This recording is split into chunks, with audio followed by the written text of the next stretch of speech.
Hello everyone, आज हम पढ़ रहे हैं chapter 9th from class 7th which is soil. ठीक है, सॉइल एक इम्पोर्टेंट नेचुरल रिसोर्स है हमारे पास। ठीक है, जो प्लांट्स को क्या देता है, एंकरिंग देता है, मतलब उनको ज़मीन से जोड़ के रखता है। जो उससे क्या होता है, वाटर सप्लाई होती है और न्यूट्रिएंट्स की सप्लाई होती है। ठीक है, बहुत सारे ऑर्गेनिजम्स के लिए एक प्लांट होम होता है। ठीक है, कुछ बैक्टीरियाज के लिए होता है, किसी के लिए शेल्टर होता है, किसी के लिए क्लॉथ होता है। ठीक है, किसी को फूड प्रोवाइड करता है एक प्लांट। और सॉयल, तो ये सब अपने हमारी ज़िंदगी में इम्पोर्टेंट पार्ट है, इनसेपरेबल पार्ट है सॉयल। तो वो कैसे है वो हम पढ़ेंगे। ठीक है, सॉयल टीमिंग विद लाइफ किस तरीके से होती है, ठीक है, ये हम सब इसमें पढ़ेंगे। अभी इसने कहा है कि ये देख लेते हैं कि एक पॉलीथीन बैग है। ठीक है, polythene bags and plastic pollutes the soil. ये बात पता है, किल करती है बहुत सारे लिविंग ऑर्गेनिज्म को जो हमारे सॉइल के अंदर होते हैं। तो दैट्स वाई डिमांड की जाती है कि प्लास्टिक को बैन कर दिया जाए। कुछ सब्सटेंसेस होते हैं जो पोल्यूट करते हैं सॉइल को, वो केमिकल्स, पेस्टिसाइड्स वगैरह। जब भी आप वेस्ट प्रोडक्ट को सॉइल के अंदर या वाटर के अंदर जब आप उसे छोड़ रहे होते हो तो उसको प्लीज़ उससे पहले ट्रीट करना चाहिए ताकि वो पोल्यूशन क्रिएट ना कर सके या मिनिमम से मिनिमम पोल्यूशन क्रिएट करे। अब सॉइल प्रोफाइल की जब बात करते हैं, डिस्टिंक्टिव लेयर्स होती है हमारे पास। तो डिस्टिंक्ट लेयर्स में क्या क्या है हमारे पास कि एक गिलास लेना है, एक गिलास के अंदर आपने मिट्टी का मतलब गार्डन सॉइल लेनी है, उसमें से एक गिलास में डाल देनी है और उसको मिक्स कर देना है। तो जब आप मिक्स करोगे उसको थोड़ी देर तक बिना डिस्टर्ब किए छोड़ देना है। उसके बाद आप ऑब्जर्व करोगे डिफरेंट लेयर्स हैं आपके पास। सबसे ऊपर पत्ते वत्ते आ जाएंगे, जिसे बोलते हैं हुमस बोलते हैं जिसे। उसके बाद वाटर आएगा हमारा, उसके बाद क्ले आएगी, उसके बाद सैंड के थोड़े पार्टिकल्स मोटे होते हैं और ग्रेवल्स जो मोटे वाले पत्थर होते हैं उसके अंदर। ठीक है, जो हैवीएस्ट होंगे वो सबसे नीचे सेटल डाउन हो जाएंगे। ठीक है, अब बात कर रहे हैं, ये अलग अलग लेयर्स हैं। ठीक है, जो हमारे गिलास के अंदर हमें दिखेंगी। उसके बाद बात करेंगे कि ना एक प्रोसेस है जिससे सॉइल बनती है। ठीक है, जब रॉक टूटती है किसके एक्शन से, विंड के एक्शन से, वाटर या क्लाइमेट चेंज की वजह से, क्लाइमेट का एक्शन जो होता है, बारिश वगैरह आना, उन सब की वजह से जब सॉइल बनती है उसे बोलते हैं वेदरिंग। और जो प्रोसेस है उसे बोलते हैं वेदरिंग। नेचर का जो सॉइल का वो डिपेंड करेगा कि वो कौन सी रॉक से बनी है वो सॉइल। ठीक है, उस पर किस तरीके की वेजिटेशंस ग्रो करती हैं। तो हमारे पास वर्टिकल सेक्शन भी है सॉइल प्रोफाइल्स का। ठीक है, हर लेयर का एक अलग टेक्सचर होता है और उसे हम बोलते हैं, जो डिफ्रेंशिएट होता है कलर, डेप्थ और केमिकल कंपोजिशन की, उसे बोलते हैं हॉरिजॉन्स। उसे क्या बोलते हैं, हॉरिजॉन्स। अब बात आती है ए हॉरिजॉन की, जो अपर मोस्ट लेयर होती है। ठीक है, अपर मोस्ट हॉरिजॉन जो है वो डार्क कलर का होता है, रिच इन ह्यूमस होता है और मिनरल्स। ठीक है, क्या होता है यहाँ पे हम लिखते हैं, ये क्या होती है, top most layer dark colour की होती है, डार्क कलर, ह्यूमस प्रेजेंट होता है और मिनरल्स प्रेजेंट होते हैं। ठीक है, जो टॉप मोस्ट लेयर होती है उसे क्या कहते हैं, फर्टाइल लेयर या फर्टाइल सॉइल। ठीक है, न्यूट्रिशन प्रोवाइड करती है प्लांट को ग्रो करने के लिए, टॉप सॉइल होती है ए हॉरिजॉन। उसके बाद ये आती है बी हॉरिजॉन की। इसमें सबसे ज़्यादा क्या प्रेजेंट होता है, और जो हमस है ना हमारी ए हॉरिजॉन है जो हमारा, ये बहुत सारे ऑर्गेनिजम्स के लिए, बहुत सारे ऑर्गेनिजम्स के लिए हैबिटेट भी होता है। हैबिटेट का मतलब क्या होता है, घर होता है। ठीक है, कैसे पता चलता है कि जो बिल बनाने वाले हैं वो टॉप मोस्ट लेयर में ही बिल बनाते हैं ताकि वो सरफेस पे भी ईजिली आ सके। वो ऑर्गेनिजम्स कौन कौन से हो सकते हैं, वॉर्म्स, रोडेंट, मोल्स, बीटल्स, ये सब क्या है टॉप सॉइल के अंदर अपना घर बनाते हैं। उससे नेक्स्ट लेयर है, उसमें हमस कम होता है लेकिन मिनरल्स थोड़े ज़्यादा होते हैं। इसमें क्या होता है, लेस हमस, मोर मिनरल्स। ठीक है, इसमें हमारे पास ये होता है। कॉम्पैक्ट होती है। ठीक है, क्या होती है, कॉम्पैक्ट होती है। उसके बाद हमारा सी हॉरिजॉन आता है। सी हॉरिजॉन क्या होता है, क्रैक्स होते हैं इसके अंदर। ठीक है, क्रैक्स होते हैं, रॉक्स प्रेजेंट होती हैं, तो ये सब इसके अंदर प्रेजेंट होता है। उसके बाद हम सी हॉरिजॉन बोलते हैं। उसके बाद होता है बेडरॉक, जिसको हम इजीली वो नहीं कर सकते, रिमूव नहीं कर सकते। तो इसको रिमूव करने के लिए बहुत मशक्क़त करनी पड़ती है, मशीन्स को बुलाना पड़ता है। तो बेडरॉक हमारा वो हो गया जो सबसे हार्ड होता है। उसके बाद सॉइल के टाइप की बात आती है। ठीक है, वेदरिंग ऑफ रॉक्स जो है produce small particles in various material. ठीक है, हमारे पास 3 तरीके की मेनली सॉइल है, एक सैंडी सॉइल है, एक क्लेली सॉइल है, एक लोमनी सॉइल है। ठीक है, ये 3 तरह की सॉइल है। जो सबसे मोटी सॉइल है इनमें से वो है सैंडी सॉइल, ठीक है। जब पार्टिकल थोड़ा बड़ा होगा उसे बोलेंगे सैंडी सॉइल, ठीक है। अब उस सॉइल को उससे कम जो वो होगा वो होगी लोमी सॉइल, और उसके बाद क्लेली सॉइल, ठीक है। क्लेली सॉइल के पार्टिकल्स बहुत फाइन होते हैं, जिसे क्ले मिट्टी भी बोलते हैं, ठीक है, जो बिल्कुल चिकनी मिट्टी जिसे बोलते हैं। अब हम इनको डिफ्रेंशिएट किस चीज़ पे कर रहे हैं, पहले तो ये देखो, the mixture of rock particle and humus is called the soil. The mixture of rock particles and humus is called the soil. तो सॉइल है क्या, ह्यूमस और rock particles. Rock particles, fine rock particles बोल लो, तो ये दोनों चीज़ मिलके क्या बनाती है हमारी सॉइल, ठीक है। उसके बाद इनको आप अलग अलग से क्लासिफाई कर सकते हो। इनको हम यहाँ क्लासिफाई करते हैं सैंडी सॉइल, लोमी सॉइल और क्लेली सॉइल, ठीक है।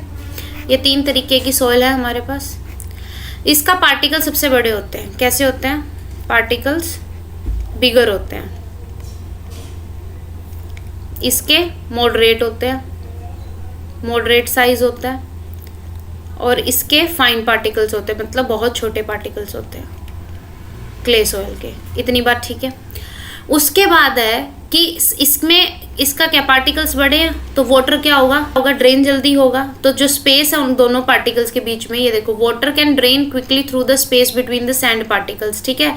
तो ड्रेनेज कैसी है, ड्रेनेज हाई है, ठीक है। तीसरा एरिएटेड, मतलब बीच में हवा जाने के लिए स्पेस है, ठीक है। और क्या होगी, एरिएटेड होने की वजह से क्या होगी, ड्राई भी होगी, ठीक है। जितना ज़्यादा स्पेस होगा उससे इवेपोरेशन भी उतनी जल्दी होगी। उसके बाद क्ले सॉइल के पार्टिकल बहुत छोटे होते हैं, ठीक है, स्पेस नहीं होता बीच में। और दूसरा है होल्ड्स वाटर, पानी को होल्ड करती है, ड्रेन नहीं करती, ठीक है। ड्रेन करने में दिक्कत होती है, तो इसलिए क्ले सॉइल में क्या है, पानी को होल्ड करके रखती है, और एरिएशन बहुत लीस्ट होती है। एरिएशन का मतलब है पार्टिकल्स के बीच में हवा, ठीक है, वो चीज़ सबसे कम होगी। उसके बाद बात करेंगे लोमी सॉइल की। ये इन दोनों के बीच का है और बेस्ट सॉइल है, ठीक है। जो इन दोनों के बीच के पार्टिकल है लोमी सॉइल, जैसे इसके पार्टिकल को क्या बोल रहे हैं, सैंड। क्लेली के सॉइल पार्टिकल को क्या बोल रहे हैं हम, क्ले। और इसके पार्टिकल को बोलते हैं सिल्ट। क्या बोलते हैं, सिल्ट। और मॉडरेट साइज का है, तो ये मॉडरेट साइज वाले पार्टिकल को हम बोल रहे हैं सिल्ट, ठीक है। दूसरा है इसके अंदर it holds it's best soil for agriculture.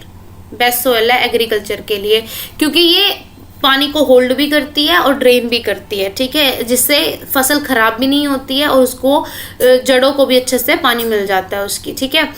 उसके बाद जो ये सिल्ट है ये मेनली कहाँ प्रेजेंट होती है, रिवर बेड्स पे प्रेजेंट होती है, मतलब रिवर के साइड पे या रिवर के जो नीचे वाला जो स्टे होती है, जहाँ पे हमारी जो मिट्टी की तस्करी भी होती है ना, वो उस वाली में रेत की तस्करी जो होती है वो सिल्ट ही होती है, ठीक है। In between sand and clay होती है, ठीक है। थोड़ा सा इसमें हमस भी होता है, राइट वाटर होल्डिंग कैपेसिटी होती है प्लांट को ग्रो करने के लिए, ठीक है।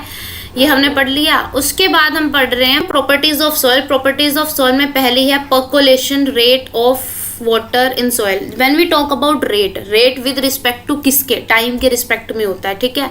पर्कोलेशन मतलब कितना वाटर जा रहा है, कितने टाइम में जा रहा है, ठीक है। कितने लीटर पानी जा रहा है, कितने टाइम में जा रहा है। मिलीलीटर जाएगा, मिलीलीटर पर सेकेंड, कितनी सेकेंड में जा रहा है, ठीक है। हम ये देखेंगे कितना मिलीलीटर पानी कितनी सेकेंड्स में जा रहा है, या कितना लीटर पानी कितनी मिनट्स में जा रहा है, हम ये चेक करेंगे। पर्कोलेशन रेट होता है ये, ठीक है। सिंपल भाषा में यही होता है। उसके बाद इन्होंने जो एक्टिविटी दे रखी है वो यही दे रखी है कि एक जो मेन ये अपने सीमेंटेड रोड होते हैं उन पे पानी डालते हैं, तो इधर मतलब ऐसे फ्लो करने लग जाए। मान लो ये सीमेंटेड है तो वो फ्लो करने लग जाता है, या फर्श पे डालते हैं, सॉरी। दूसरे अगर कच्चे रास्ते पे पानी डालते हैं तो कच्चे रास्ते पे वो सारा पानी अब्जॉर्ब कर लेती है लैंड। तो बस यही बता रखा है कि क्या फ़र्क है इन दोनों के बीच में, ठीक है। उसके बाद पर्कोलेशन रेट ये रहा हमारा। पर्कोलेशन रेट मिलीलीटर पर मिनट देखेंगे, ठीक है। तो मिलीलीटर पर मिनट इसको देखेंगे कि कितना अमाउंट पानी गया, कितने टाइम में गया। जब हम टाइम की बात कर रहे हैं तो बात कर रहे हैं उसके रेट की, परकोलेशन रेट की, ठीक है। उसके बाद बात कर रहे हैं moisture in soil. Moisture in soil होता है नमी। मॉइस्चर का मतलब क्या है? नमी। नमी होना सॉइल में, ठीक है, मिट्टी में। उसकी देखो गर्मियों में मिट्टी चमकती है, इसका मतलब क्या है? उन पार्टिकल से वाटर इवेपोरेट हो चुका है, वो नमक की तरह चमकती है, जैसे नमक चमकता है, ठीक है। जब वाटर इवेपोरेट हो जाता है तो उसमें जो शिमरी शाइन आती है वो इसी वजह से आती है। और तुमने देखा होगा समर्स में मिट्टी ज़्यादा उड़ती भी है एज कम्पेयर टू सर्दियाँ, ठीक है, क्योंकि नमी नहीं होती है ना सॉइल में ना इन्वायरमेंट में गर्मियों के अंदर। तो इवेपोरेशन हो चुकी होती है, उसको पाथ मिलता है मूव करने का। उसके बाद बात कर रहे हैं हम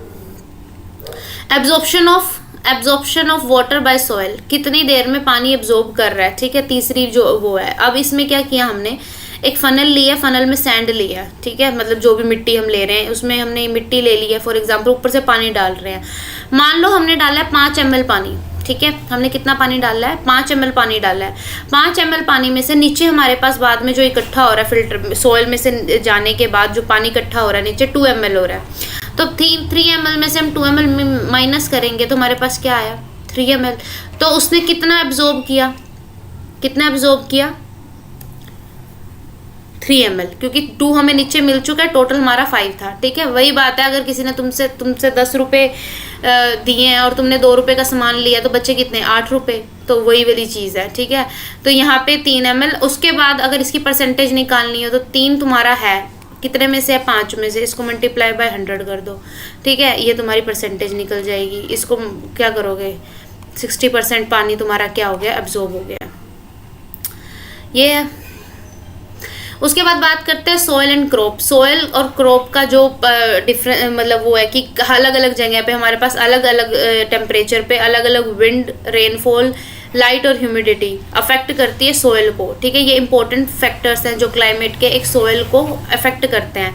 तो क्लाइमेट अलग है तो सॉइल भी अलग है, सॉइल अलग है तो क्रॉप भी अलग है, ठीक है। क्रॉप अलग है। सॉइल स्ट्रक्चर के ऊपर क्या डिपेंड करता है? हमारा क्रॉप का स्ट्रक्चर डिपेंड करता है, ठीक है।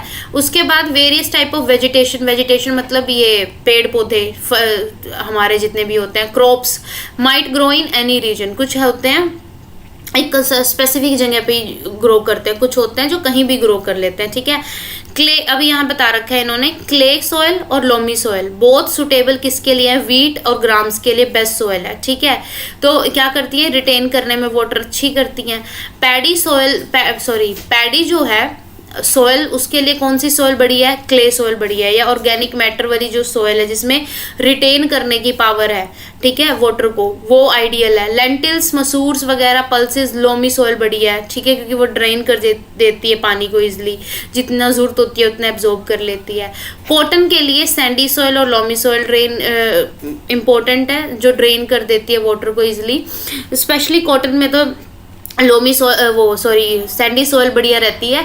अब एक चीज़ देखो, हर चीज़ में एक सॉइल कॉमन है विच इज़ लोमी सॉइल। ये सॉइल कॉमन है, ठीक है। तो इस मिट्टी पे सब कुछ हो रहा है ऑलमोस्ट, ठीक है। पल्सेस, सीरियल, मसूर, मूंग, कॉटन सब हो रहा है इस पे। Crop such as wheat is grown in a fine clay soil because they are rich in humus and are very fertile, ठीक है। अब सॉइल इरोजन क्या होता है? सॉइल इरोजन एक इंपॉर्टेंट टर्म आई है इन्वायरमेंट के लिए। देखो हमारे पास कोई स्पेसिफिक बुक तो होती नहीं है, बट जो इन्वायरमेंट के लिए हमारे पास जो ये टर्म्स होती हैं, सॉइल इरोजन या ये चैप्टर है जैसे, तो ये साइंस का चैप्टर के साथ साथ इन्वायरमेंट के भी चैप्टर होते हैं, ठीक है। और इन्वायरमेंट को मेनली हम करंट अफेयर से ही क्लियर कर लेते हैं, क्योंकि करंट अफेयर में जो आ रखा है उसको तुम गूगल करके पढ़ लो, बेस्ट है। The removal of land surface of water, wind, ice is known as erosion. अगर लैंड मतलब टॉप सॉइल अगर आपकी रिमूव हो रही है विंड की वजह से, वाटर की वजह से, आइस की वजह से, उस रिमूवल को बोलते हैं इरोजन होना, ठीक है। प्लांट रूट बाइंड करके रखती हैं, लेकिन अगर एब्सेंस हो जाए प्लांट्स की, मतलब प्लांट्स को काट दें हम, तो वो एंकरिंग नहीं करके रखते सॉइल की, तो सॉइल लूज हो जाती है। जब सॉइल लूज होती है तो वो मूव कर जाती है विंड के साथ या फ्लोइंग वाटर के साथ, ठीक है। बहुत सारे एरिया हैं जो सफ़र कर रहे हैं, ठीक है, उन पर टॉप सॉइल नहीं है तो वो सफ़र कर रहे हैं कि उन पर सरफेस नहीं है वेजिटेशन के लिए। डेजर्ट्स होगी, बेयर लैंड्स होगी। Cutting of trees is deforestation. Deforestation का मतलब क्या होता है? जहाँ पे डी का मतलब क्या है? डिफोरेस्टेशन, रिमूवल ऑफ फॉरेस्ट, ठीक है, deforestation should be prevented and effort should be made to increase the green area. उसके वजह से हमारी सॉइल होल्ड रहेगी तो वाटर एब्जॉर्ब कर लेगी, सॉइल वाटर एब्जॉर्ब करेगी तो हमारा वाटर टेबल ठीक रहेगा, वाटर टेबल ठीक रहेगा तो पानी हमें मिलता रहेगा, पानी मिलता रहेगा तो हमारे जो रिवर्स वगैरह हैं वो सही रहेंगी। तो इट्स अ कंप्लीट साइकिल, किसी एक चीज़ से हमारा पूरा साइकिल हम कनेक्ट कर सकते हैं, ठीक है। आई थिंक मैंने चैप्टर सही करा दिया। उसके बाद अगर कोई प्रॉब्लम हो आपको तो let me know in the comment section.